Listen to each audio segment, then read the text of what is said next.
दोस्तों, कोई भी शेयर खरीदने से पहले एक चीज़ की क्लैरिटी होना बहुत इंपॉर्टेंट है कि आपको उस शेयर से क्या चाहिए या आपको अपने इन्वेस्टमेंट से एक्सपेक्टेशन क्या है। तो एक्सपेक्टेशन यहाँ पे बहुत इंपॉर्टेंट हो जाती है क्योंकि देखिए आप की एक्सपेक्टेशन ये हो सकती है कि मैं पैसा अपना इन्वेस्ट करने के लिए तैयार हूँ, बट मुझे अपने इन्वेस्टमेंट से बहुत ज़्यादा ग्रोथ चाहिए। तो मुझे एक्सपोनेंशियल ग्रोथ चाहिए या मैं ग्रोथ से कॉम्प्रोमाइज़ नहीं कर सकता हूँ, बट अभी जो रेगुलर इनकम है, लाइक डिविडेंड इनकम, आप उससे कॉम्प्रोमाइज़ कर सकते हैं। या आपको अभी शॉर्ट टाइम में पैसा नहीं चाहिए, आपको लॉन्ग टर्म में पैसा चाहिए। और कुछ इन्वेस्टमेंट ऐसी होती है कि नहीं नहीं, आपको लॉन्ग टर्म की आप केयर नहीं करते हैं, बट आपको शॉर्ट टर्म में रेगुलर इनकम आपको आनी चाहिए, या शॉर्ट टर्म में इस शेयर का परफॉर्म करना जरूरी है। आपको कुछ ना तो कुछ रेगुलर इनकम एक पर्टिकुलर इंटरवल पे आपको आती रहे। तो अगर इस चीज़ की क्लैरिटी होगी तो आपको शेयर खरीदना बहुत आसान हो जाएगा। कुछ लोगों की एक्सपेक्टेशन ये हो सकती है कि आपको जो है डिविडेंड और ग्रोथ दोनों चाहिए अपने शेयर से, और साथ ही साथ आपको महंगा शेयर नहीं लेना है, आपको एक वैल्यू इन्वेस्टिंग करनी है। तो वैल्यू बाइंग आप करना चाहते हैं, आप एक ऐसा शेयर लेना चाहते हैं जो कि अभी अपने प्राइस से अपने जो नॉर्मल प्राइस होता है वो उससे बहुत ज़्यादा बढ़ा हुआ नहीं है, और वो एक अच्छे वैल्यूएशन पे आपको अवेलेबल है। तो इन तीनों पैरामीटर्स के लिए आपको डिफरेंट डिफरेंट चीज़ें देखनी होती हैं किसी भी शेयर को खरीदने के लिए। तो ऐसा नहीं है कि सेम पैरामीटर आप तीनों टाइप के शेयरों में आप एप्लीकेबल कर दोगे और आप कोई भी शेयर जाके खरीद लोगे। तो आज के इस वीडियो में हम बात करने वाले हैं कि अगर आपको किसी किसी भी शेयर से एक रेगुलर इंटरवल पे, अगर आप उससे रेगुलर इंटरवल पे कुछ रिटर्न्स चाहते हैं, जैसे डिविडेंड के रूप में आप ये चाहते हैं कि मुझे ऐसे शेयर्स में परचेजिंग करनी है जो मुझे एक रेगुलर डिविडेंड देता रहे, क्वार्टरली डिविडेंड देता रहे। तो ऐसे कौन से शेयर हैं जिनमें क्वार्टरली डिविडेंड और थोड़ा थोड़ा उसमें आपको ग्रोथ भी मिलती रहे, और मजबूत कंपनी हो, थोड़ा थोड़ा ग्रोथ भी मिलती रहे, और आपको रेगुलर डिविडेंड की अगर आपको एक्सपेक्टेशन है, तो हम ऐसे शेयर्स की हम इस वीडियो में डिस्कस करने जा रहे हैं। तो आप बने रहिए मेरे इस वीडियो में, मैं आपको अपनी स्क्रीन शेयर करता हूँ। तो दोस्तों, मैं आशा करता हूँ कि आप मेरी स्क्रीन को देख पा रहे होंगे। तो देखिए यहाँ पे मैं आपके लिए टॉप 10 शेयर्स लेके आया हूँ।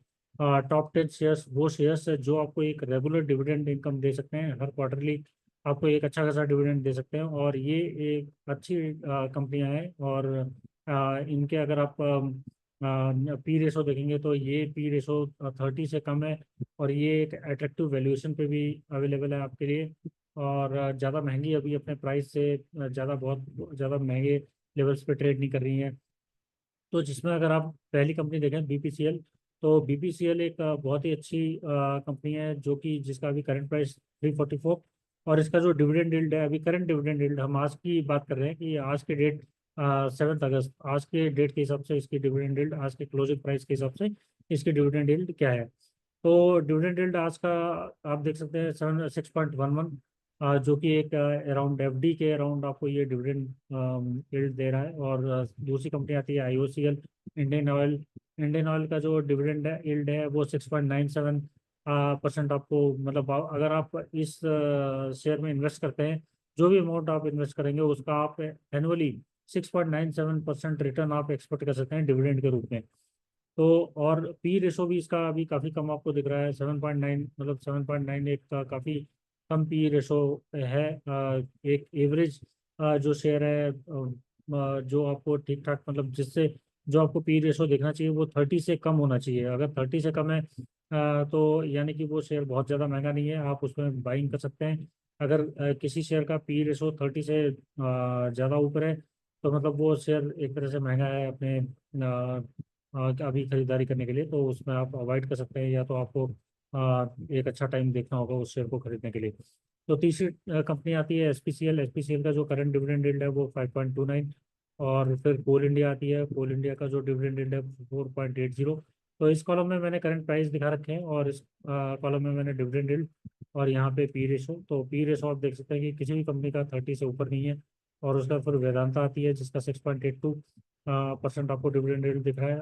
ओएनजीसी 3.42, हिंदुस्तान जिंक जिसका आपको 2% डिविडेंड यील्ड दिख रहा है। और वहीं पे आरईसी आरईसी बहुत ही अच्छी बेहतरीन कंपनी जिसका 2.71 डिविडेंड यील्ड, और पावर ग्रिड का 2.74, और पावर सॉरी, ये यहाँ पे ये पीएफसी कंपनी है। तो ये पीएफसी का 2.74 और ये पावर ग्रिड का 3.20।